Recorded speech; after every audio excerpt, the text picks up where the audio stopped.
Haunted Radio presents Ep.1, The House on Hollow Creek Road. Broadcast live, October 31st, 1947.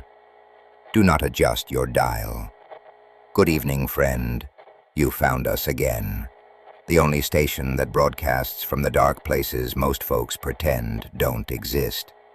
Pull your blanket a little tighter. Turn the lamp a little brighter.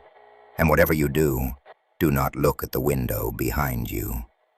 Tonight on Haunted Radio, we bring you a tale from the files of a man who no longer answers his telephone. A man who drove out to Hollow Creek Road last autumn on a dare, and came back as something slightly less than himself. His name was Elliot Marsh, and this is his story.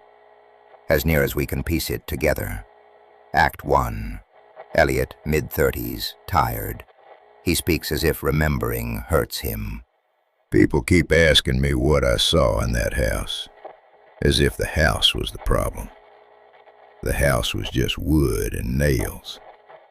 No, what I saw was what was standing between the house and the tree line, standing very, very still.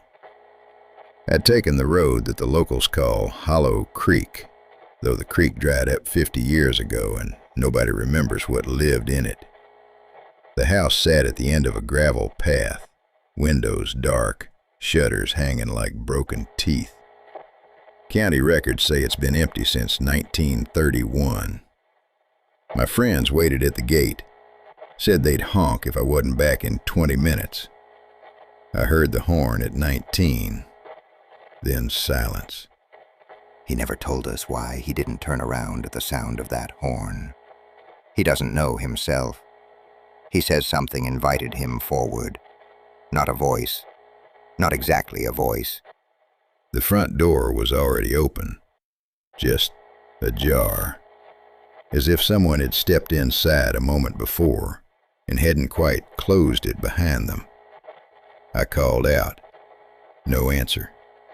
Just the echo of my own voice bouncing back. And then, a half second too late, as if the house itself was thinking before it sent it back to me. Not mechanical, almost vocal.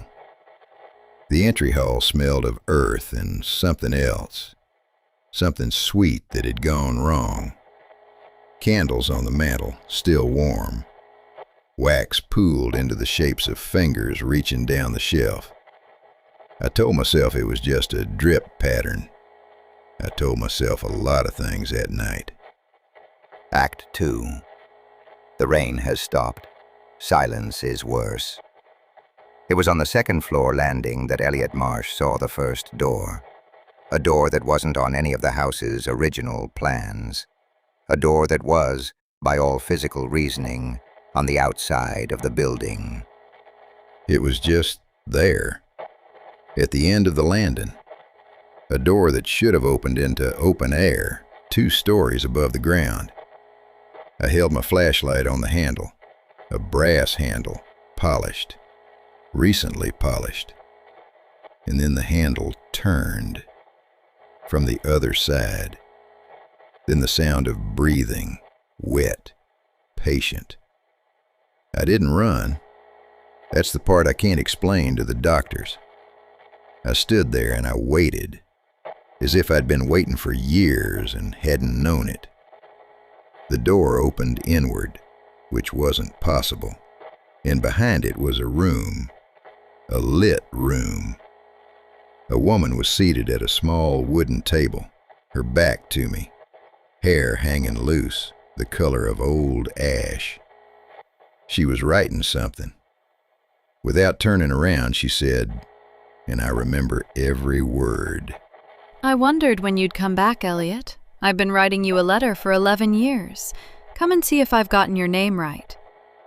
I had never been to that house before in my life. I turned on every light I could find and ran.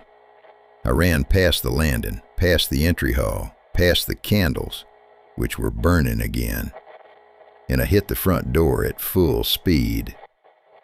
My friend said I was outside within 5 minutes of going in, that I looked fine, that the only strange thing was I was holding a folded piece of paper in my hand, and I don't remember picking it up. He showed us the paper once. We didn't ask to see it again. The handwriting was his own. The name at the top was his own. But the letter was dated October 31st, 1958, 11 years from tonight. We don't know what it said. Elliot burned it, and he hasn't slept through a night since October of last year. He says that's because of the sound. Every night at 3 a.m., only for a moment, I hear a door handle turning. Then silence. End transmission. This has been Haunted Radio. We remind you that Hollow Creek Road was demolished by the county in the spring. The house is gone.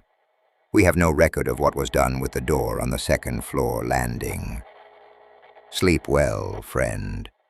Keep your radio on. We'll be here. We're always here.